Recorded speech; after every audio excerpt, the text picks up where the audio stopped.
Good morning! Good morning! Friday. Today, how to become rich. We talked about making money, and today we're going to talk about getting rich.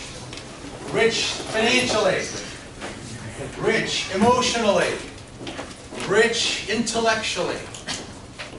What you need to do to get there is you need to differentiate yourself versus all the rest of your colleagues in your initial company. How do you do that? It's your ability to deliver killer presentations. Killer presentations. When you learn how to do this, you will become memorable in the eyes of your audience. They will ask you back, and that will make you successful. So today, let's start with the guidelines. So first of all, you will not be making any informative presentations. You will not be making any reminder presentations. They will all be persuasive. You get enough information presentations from other professors who unload. It's called show up and throw up. Tell everyone how much you know, but if it doesn't supply benefits to them, they don't care. So over and over, we've said it's not about you, it's about them. Next, no canned presentations. Don't you dare. Now out in industry, here's how lots of salespeople prepare their presentations. I'm going to call on XYZ. So I go to my deck. My deck are all the approved slides that compliance has provided me. And I say, I want this one, and this one, and this one, and this one. Why did I choose those? Because it's about me and what I want to present. Versus whether it's about the person or the audience. So no canned presentations. Each one must be personalized to the audience and or the buyer. Unless you want to compete in the bottom 80% of salespeople who fight over the remaining 20% of the commissions. If you want to be in the top 10, you got to personalize every one. As you present ideas to people, they must be done one at a time. Why? It's because it's so easy to confuse people. It's so easy for people not to listen. So after you present an idea, you do a trial close. What's a trial close? Okay. See if they're ready. To see if they got it? It's more about trying to see where they're at in the process. And did they hear what you just said? Do they agree with it? Are they in? Because listen, you can't assume that they are just because they're doing this, right? Because that's what you do. You smile, and your brain's a million miles away, and you know if you do this, that somehow I'll think you're listening. You have to get confirmation. You must keep it simple, not stupid. Salesperson. Keep it simple. There is a tendency, you're smiling right now, Mr. Bailey. There's a tendency when you know everything there is about cleaning carpets that you wax eloquent about your chemicals and about the apparatus and the fact that it pulls at 96 miles an hour. In fact, they don't care. Until they've asked the question.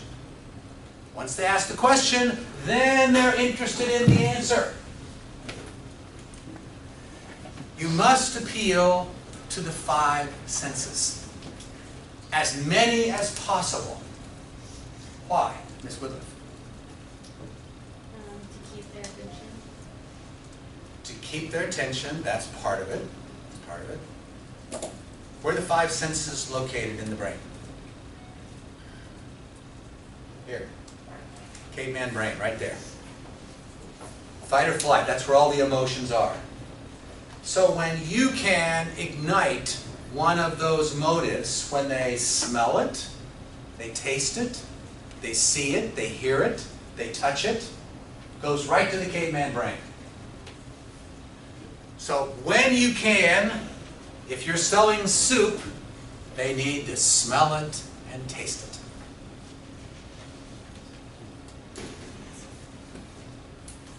Now this is the presentation portion of your presentation.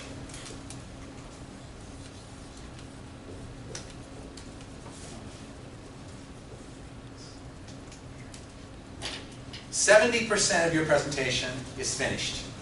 You've built trust, you've built rapport, you've transitioned into identifying needs, you've applied spin, you've asked situation questions, problem questions, implication questions, need payoff questions, you've transitioned into the presentation. Have you persuaded them? No. They're leaning in. They get the idea that you've got something that can deliver a benefit. Now you have to produce it. You have to produce what we call evidence. Now if this were a crime scene and you were a detective, and there was a knife on the table, and you had your fingerprint screen, you know, they have an ultraviolet screen where they put it over the knife, and there's the thumbprint. And you test that thumbprint, and it was the brother. And the brother was in the house. Would that be anecdotal? Would that be, I don't call it anecdotal, circumstantial evidence? No! It's the thumbprint! If you want to persuade people, you must give them evidence. And it's not, oh, you're going to love it. Oh, you like me, you like the product. No, evidence. What I'm going to go over right here is not in the book. It's what Jim Singleton taught me. So, now's the time to take notes. Evidence. There are 6 forms of evidence that you can use when you think about some idea that you want to convey to them in your presentation. Let's go over all 6. Number 1, you can frame something as an analogy. What's an analogy, Ms. Childress? Where you compare 2 things. What 2 things would be persuasive to a person? It's supplying something, an idea that may be complex, comparing it to something that they already understand. If you're trying to help them understand why they need to stay focused, and the person is a golfer, you can say, the objective here is to keep the ball in the fairway. That conveys to a golfer, oh, I get it. I get what this means to stay focused. That's how you use an analogy. It's full of emotion and they are powerful, but you can't just use analogies. Second, an experience you have had or they have had. What's an experience? It's something you've lived through or something they have lived through that causes them to see that why this benefit will help them. So which is more persuasive? An experience that you've had or an experience that they've had? They've had. Be careful. Most salespeople will say, well, let me tell you about the time when I was blah, blah, blah, as somehow that's going to be persuasive. Well, it might be, but what's even more persuasive is if you can know an experience they've had. LinkedIn, Facebook, Instagram. You can find some experience. Next. Expertise. If they are an expert in something relevant to buying your product, or you have an expertise, which one is more persuasive? Ms. Baldwin.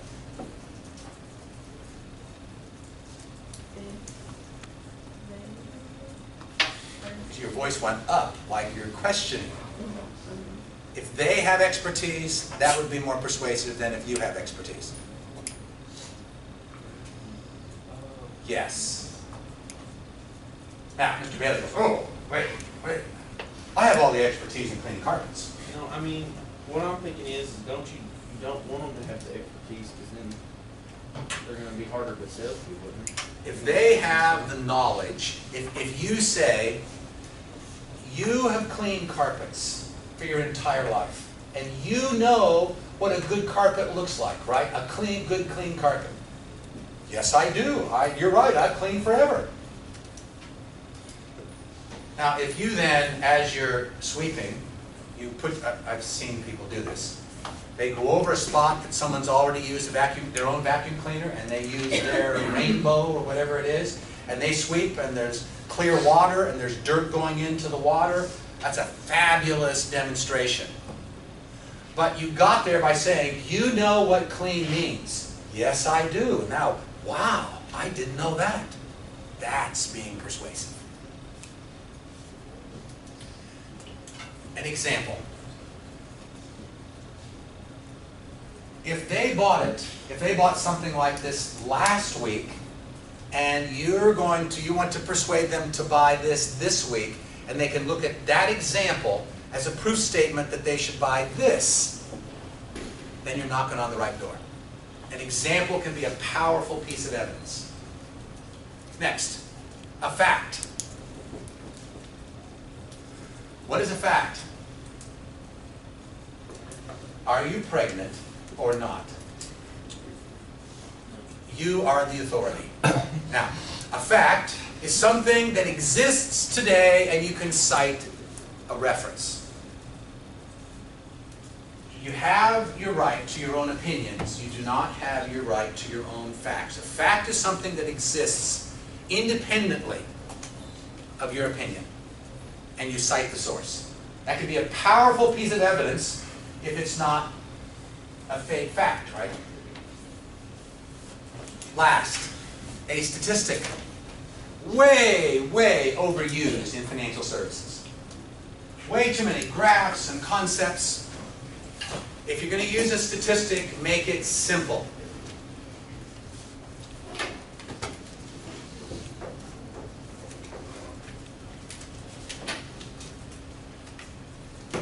Notice what I just did there. I had your full attention. I turned.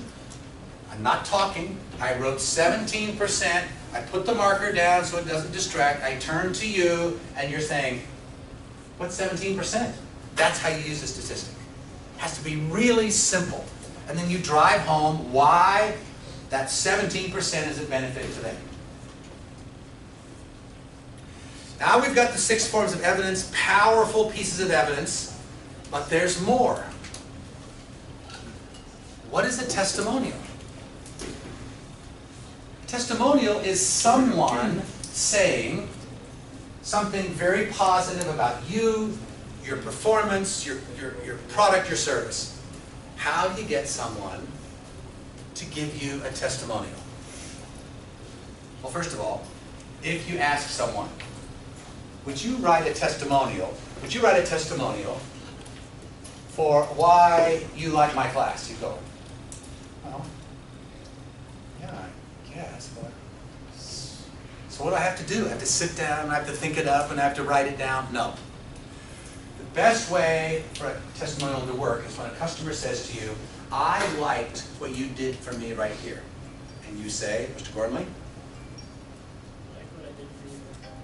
Well, that's a boomerang. That's okay. You like what I did for you. That's okay. Or you could say, really? Which says, do you want me to cancel it? Yeah. I'm getting a call. This and that connect. Thank you.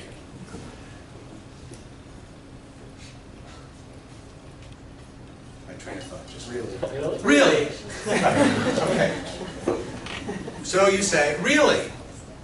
Why did that help you? And then as they deliver it to you, listen carefully. Maybe if you're smart, take a couple notes.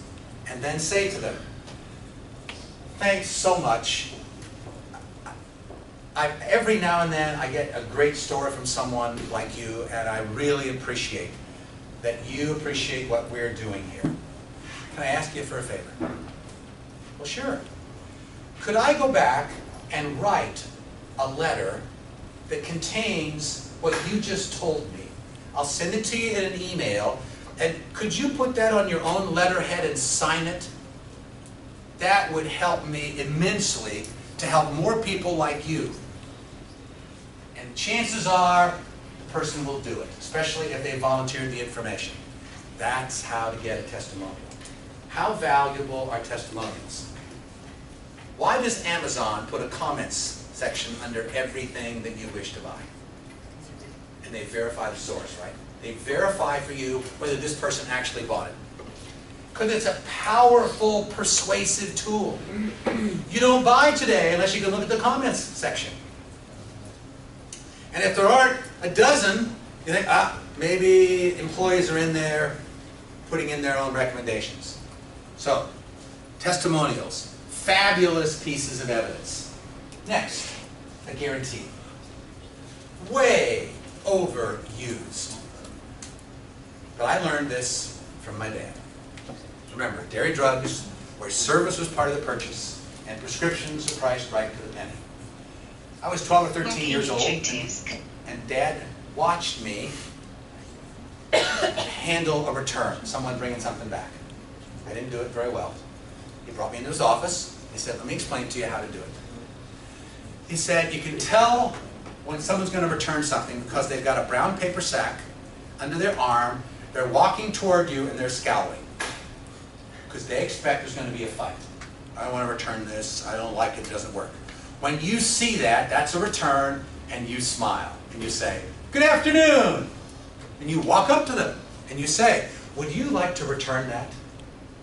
Oh, yes I would. Well, let's do it. So we go over to the section, I find the one they want. Now as you're doing it, you're going to find out what went wrong, why didn't they like it, because about 1 out of 100 you're going to say no. And if you say no, you've lost them forever. And Dad wanted everyone to come back. That's why he had a guaranteed return policy. Guarantees do work. Now, it's a part of the persuasion process. To the extent to which you can get people involved, they are persuaded even more. And the Chinese gave us this quote, right? Tell me, and I'll forget. Show me, and I might remember. But involve me, and I will understand. Why do I have teams, after a chapter, reinforce the material? Because then you are involved, and you're learning. Second, you must, especially in B2B, you must quantify your solution. Quantify means you've got to have a dollars and cents proof that I'm going to be better off. The number one tool you use is called return on investment. How much does your product cost? In almost everything in B2B, the answer is it costs nothing. But let me explain to you, because your return on investment is going to be so quick and so sudden that it won't be a cost, it'll be an investment that you're making in the future.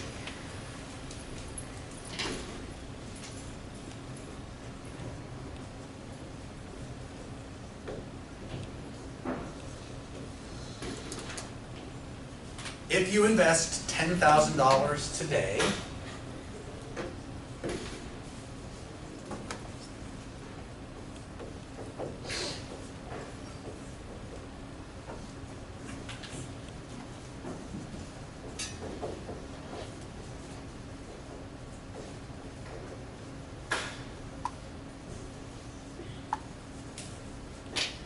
In year one, after that $10,000 investment, you will save $5,000.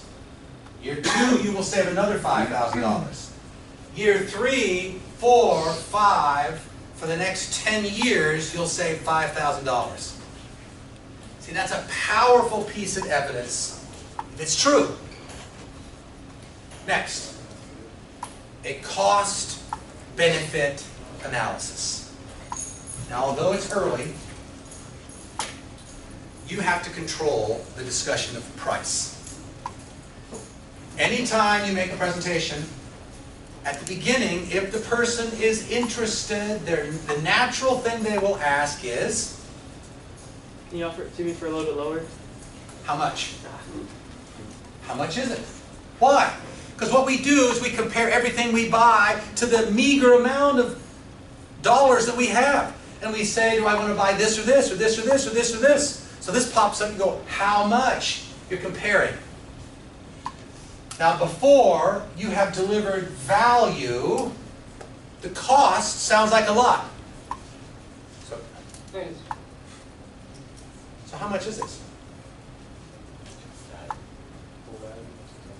$647! Oh my God! That's horrible. But if you say to me, this, you find out about my needs, and you say it's going to do this for you, and this, and this, and this, and this, and then this, and this, and this, and this, and this, and it's going to do that, and you can call your mom anytime you want to. You go, oh man, how much does it cost? And they say, it's $640. Wow, that's cheap compared to value. Do not disclose price until you've accentuated value. More about that. That's coming in the next couple sessions. Now, to the extent to which you can get your audience to smile, you have them leaning in. Going back to the value thing, how do you get, because a lot of people's first question is, well, how much does it cost? How do you get away from that question without it making it sound like it's too expensive, so you don't want to talk about it? Mr. Bailey is selling cleaning carpets. He gets this objection all the time. I was going to tell you this in the next session. I'll give it to you right now. This will help you make money this weekend. So the person says, how much does it cost? And you know the value's down here and the cost is up here because you haven't even started yet. They walk in and say, how much does it cost? You say to them, you want to get the very best price possible. True? Yeah, I want to get the very best price. Then if I could just ask you a couple questions about your situation here, and I can understand what you'd like me to do, then I will price it, and it'll be your price. And then you can be the judge as to whether or not this is appropriate for you. Use it tonight. It's gold. I learned this from Brian Tracy years ago, and it's gold. Except when the high D says, hey, Buster, don't give me that crap. What's it cost? Second level. Then you say, so price is your only concern. They'll say, no, it's not my only concern. So you say, okay, so if price is not your only concern, let me just ask you a few questions so I can understand what you've got here, and then I'll give you the price, and then you can be the judge. When you say you can be the judge, you put him in control. Okay, okay. Unless you get this person that says, yes, price is my only concern. Then Mr. Bailey, you turn to them and say, Mr. Gorman, it's been a pleasure talking to you today. We won't be able to help you because we provide value, but not at the lowest price. Thanks. Now, once you put your hand on the door, he says, stop, stop, stop, get back here. Okay, we'll have another price right away. Now, if he lets you go out the door, he's a low-price buyer. You can't make any money. A low-price buyer, right? That's how to handle it. Okay. Now, humor. So, why is humor important? Because when people smile, the emotion comes. You've got them in the old caveman brain. Now, you don't want them falling over backwards laughing, and you should never tell jokes. They don't work. But you can tell a story. Here's how it really works. You're going to make your presentations, and all of a sudden you say something, Mr. Bailey, and they smile. And you say to yourself, what did I just say? I said that, they smiled. Oh, you discover your own humor. Then the next time you're at the door, out it comes out of your mouth, they smile again. Aha! You massage it a little bit, then pretty soon they're smiling. You got your own humor. Do not invent it. Story. There's an old story about a fellow who was selling shatterproof glass. So he was thinking to himself, how do I get a buyer to buy it? This is when it was just invented, especially for windshields. So he went out, put a piece of glass in front of a buyer, and in his back pocket, he put a ball peen hammer.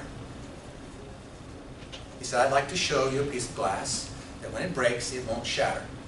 The guy said, okay. Took out the ball peen hammer, wham! The buyer went, oh my God! Whoa. Now at the next national sales meeting, he was the #1 salesman. The president knew about it. He said, I want you to go out and tell them what you did. So the salesman explained how he sold shatterproof glass. The president handed out ball peen hammers to everyone. So the #1 salesman went back and he said to himself, I'm going to be #1 again, but they're all using my idea. So he developed a second idea. He said to the buyer, here's a piece of glass that if you break it, it won't shatter. He took out the ball peen hammer and he said, would you break it for me? Hit the glass. When the prospect hit the glass and it shattered, he was persuaded at a higher level. Why? Because he participated in the process. Second year, the salesperson was up and they said, how did you do it? Because we followed exactly what you told us to do. Now that little tiny story, you're smiling. That's all you need. You don't need laughter. They don't need to be rolling the aisles. You need them to lean in. Now what elements are required for an audience, for a group to buy in? #1, people are persuaded by emotion. Over and over and over we've talked about this. They're persuaded first by emotion, then by rationale. So Miss Fogg, you're in your favorite boutique, and there is an outfit. Do you say, I want one that has a zipper, I want it to be this across the shoulders, I want it to be this length?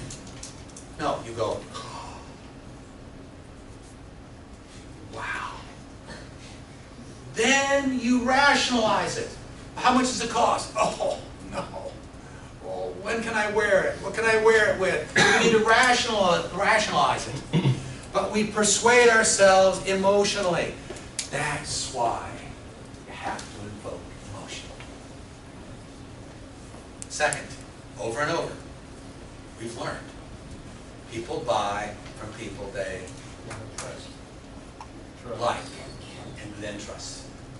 Like first, and we've learned the trick from Robert Farrell, and even Miss Childress is smiling because she's thinking, I like you, I like you. You must get your audience smiling. Next, how you use your vocabulary is essential. The words that you use, there are some magic words that invoke emotion in people. It used to be the word free was one of those words. But it is so bastardized across the internet now. When you say free, you think, oh my God, there's a virus. I'm not clicking on it because it can't be true. Because now we know what free is, right? No, there's nothing that's free. They want my email address. It's not free. So the magic words today are you. When you're writing an email, you is magic, because people then think it's about them. Second, it will give you an advantage. Magic word. Third, it's new, still powerful. Fourth, benefits to you. People buy benefits. They do not buy features. They do not buy products. Now let's watch the salesman put it all together in a presentation. Would you shut the front light off, please?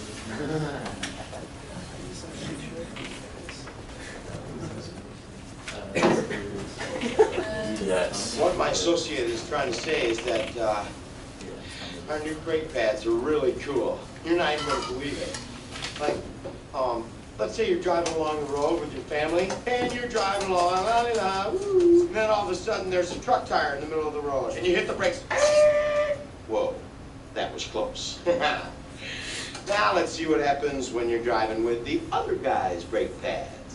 You're driving along, and all of a sudden the kids are yelling from the back seat, I gotta go to the bathroom, Daddy. Not now, damn it. Truck tire. I can't stop. Help! There's a cliff. And your family's screaming, oh my God, we're burning alive. No, I can't feel my legs. Here comes a meat wagon. And the medic gets out and says, oh my God. New guy's in the corner puking his guts out. All because you want to save a couple extra pennies. To me, it doesn't. Get out. Now. Do you validate? No. Okay, thank you. What my associate is. All right. So thank you, Chris Farley. For a presentation, would you turn the front light on, please, Ms. Thompson? So, in Tommy Boy, Chris Farley's father is doing his absolute best to try to teach him how to become president, and he fails and fails and fails. Now, let's turn this whole conversation to the place that will make you rich. Now, you can make sales presentations one-on-one, door-to-door, all you want to, day after day, you can succeed. But what if you can get in front of an audience? So if you've got 20 people in the room and you spend 20 minutes, that's 1 minute per person. It's a lot less than you spending 20 minutes or 30 minutes at each door. This is magic. Now, Jim Singleton, who is my very, very good friend, I met in December of 1999. I was hired by an asset management firm in Louisville to represent their products in the South. The national sales manager said, okay, you're the first guy I've hired. Do you want the north, south, east, or west? I said, I'll take the south, because there's no snow. I can fly around, and I can always be in business and not have to worry about the weather. So I took the south. They had worked an agreement so that I had the ability to get appointments in 3 brokerage firms. That's it. I didn't know anybody. I had no contacts, so I started in January of 2000. By April of 2001, 16 months later, the CEO sold the firm at the top of the market.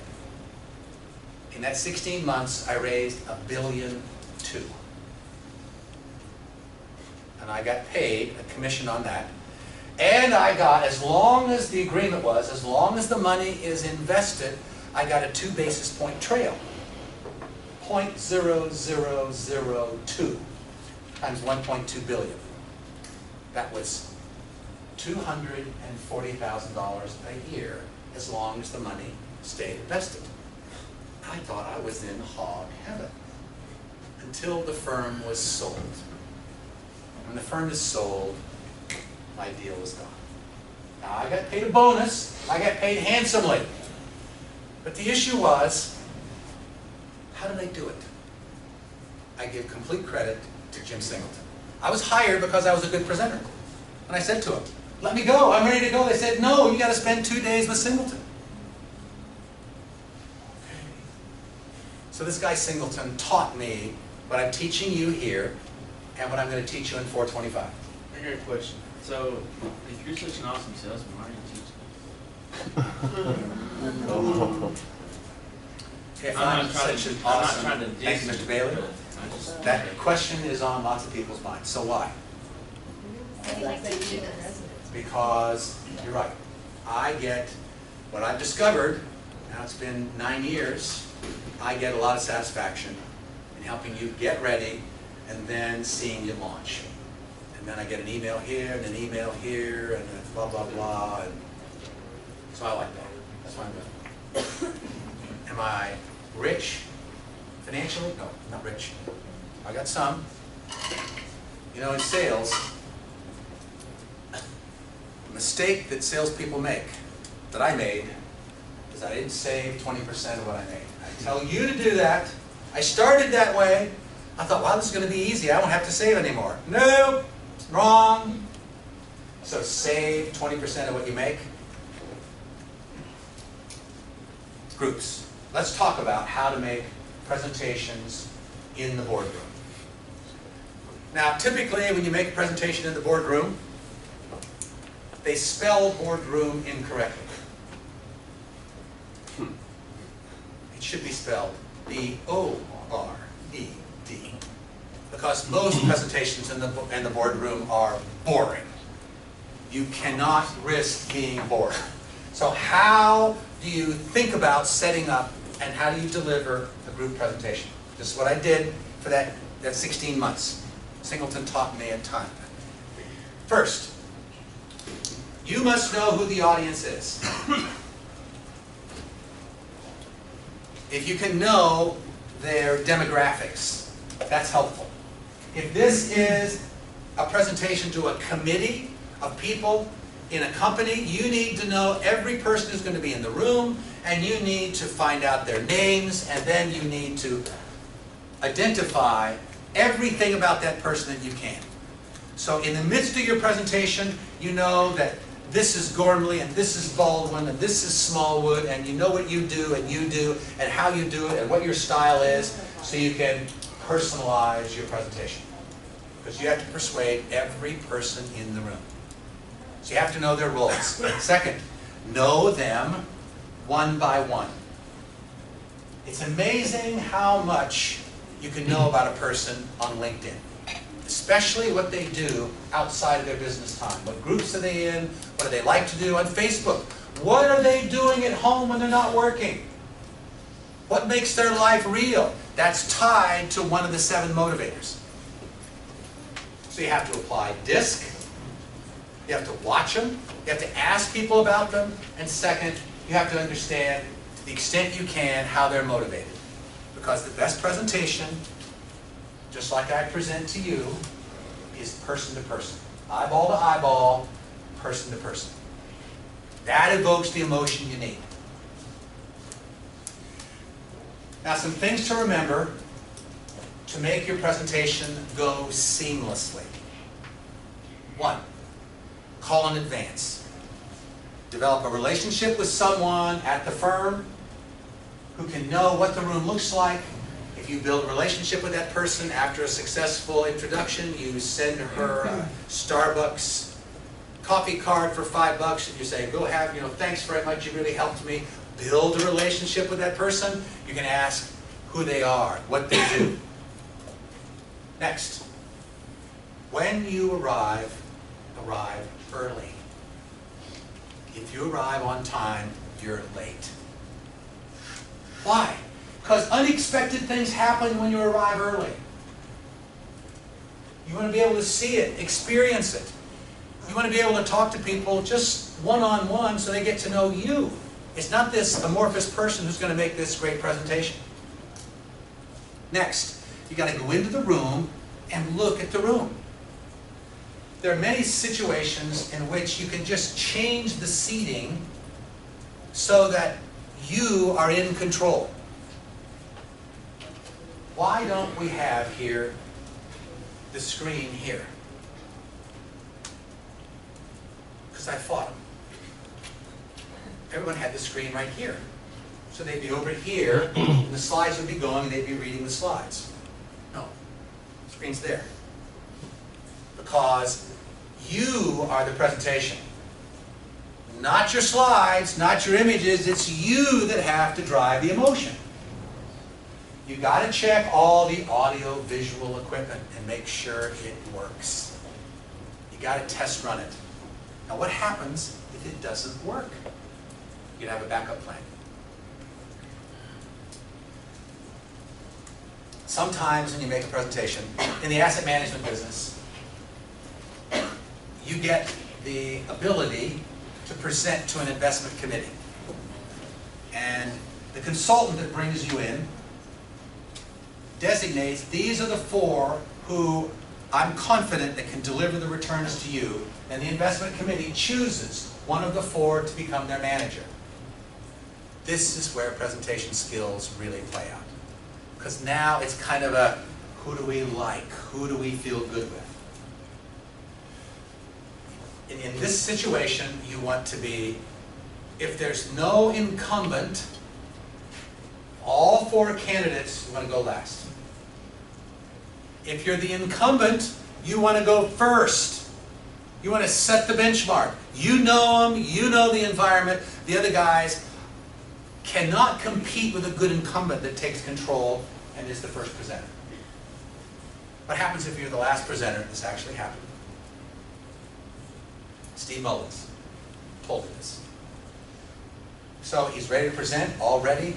There are 3 of them to make the presentation, and he said, guys, the other presenters took too much time. We've only got 2 minutes. Do you want to reschedule? Is there a rescheduling? No. He said, I'll do it. You have to have your 15-minute presentation, your 10, your 5, your 1. So Steve walked in and said, ladies and gentlemen, you've heard from 3 great firms who want to be your asset management firm. And he asked, think just a second.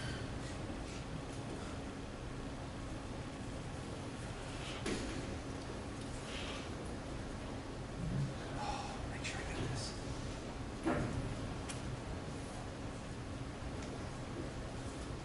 What question do you have? Essentially, he asked, why shouldn't you choose us? Ask me a question for why we shouldn't be your asset manager. So essentially, what Singleton taught us was, the best presentation is no presentation at all. It's whatever you have to do to ignite the question that when they ask it is the reason that holds them back, and when you answer that question, you get the business. So in this particular one, they asked him a question, he answered it, and they won the business. Because that was the critical thing. You got to have your 15-minute, ideally, your presentation is no longer than 6 minutes until you ask for questions. What you want in every presentation is for them to ask questions. Mr. Phil. So why would you want to go last and not? They've got an expectation. They did pretty well, this one did, and this one did, and then you knock it out of the park and they go, oh my God. Now if you do it number 2, then they have to compare to the most recent one. You want to be last. Especially when you knock it out of the park. Have you ever gone where they didn't let the other presenters present and just went with you? Oh, sometimes you have no choice. Sometimes you're second. That's what you have to do. That's what you have to do. Ideally, if there's no incumbent, you want to be last. Now, this is a skill that you're learning. And in order to do it well, you have to practice and practice and practice and practice practice, practice, practice, practice, and practice.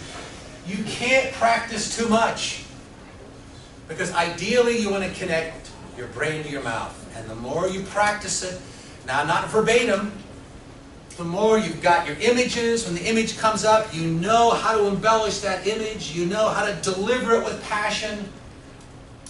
Practice doesn't make you perfect. It makes you better, better, better, better. How do you get the involvement of your audience? When you can get involvement, you get them leaning in. Number one, you need to think in advance the questions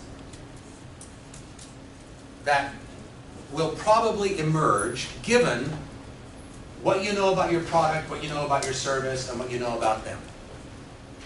So you ask this question. What problems will they have? What will cause them not to buy us, not to take my recommendation? And then you have your laundry list. Well, I'm too young. They don't know about us. We're too expensive. It's too big. We're too far away. Every question you can imagine, you write down, and then in a couple of minutes, I'm going to show you how to supply answers to all those questions. There's nothing that drives confidence more in a salesperson or a speaker when you've already thought out 90% of the questions they're going to ask. So when they ask the question, you pause, you think for a second, you rephrase or repeat the question as if it's the first time you've ever heard it, because this is an Academy Award. And you say, knock it out of the park. You answer it. They go, whoa, man. Again, this is an Academy Award winning process. So know the answers. Know the questions they're going to ask based upon the problems. Every speaker must gain these three attributes. One, you must be in control. You set the room up. Now it's about them, but you are in control, because when you're in control, when you're in control, you exude confidence. And when you have strong confidence, that adds to your credibility. Control, confidence, credibility. The three keys to making a great presentation. Now in the midst of your presentation, again, what you want is for someone to ask a question. So as you're presenting and you see someone do this, they turn, they go, stop. May I have your question, please? Your question? Or someone does, you say, I can tell you have a question here, Mr. Bennett. Get the question on the table right away. Do you ever leave out, or have you ever left out details so that they would ask a question, and so to get them involved in the process? I wouldn't play that game. What I want to do is I want to figure out the questions, the burning questions they're going to ask, and I put it in the presentation. Because if they do have that question and you answer it and they go, oh, man, that solves the problem for me, you got them leaning in. The best presentation at all is no presentation. It's whatever you have to do to get them to ask the question that once you answer it, you got the sale. Today, we started with this idea. It's important to make money, but how about a sustainable process that you put together that enables you to get progressively richer? Richer in thought, richer in dollars, become a richer person.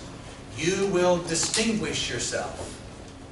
When someone says, would anyone here make a presentation to someone, and you go, sure, I'll do it. Everyone else turns and they go, you're kidding. You mean you're just going to get up and say, sure? because you know how to do it. Deliver killer presentations. When you do, they will remember you. You'll be asked back, and that will enable you to be incredibly successful. All right, questions? How are we doing on time? Good. Oh, we're early, aren't we? Damn, that's good.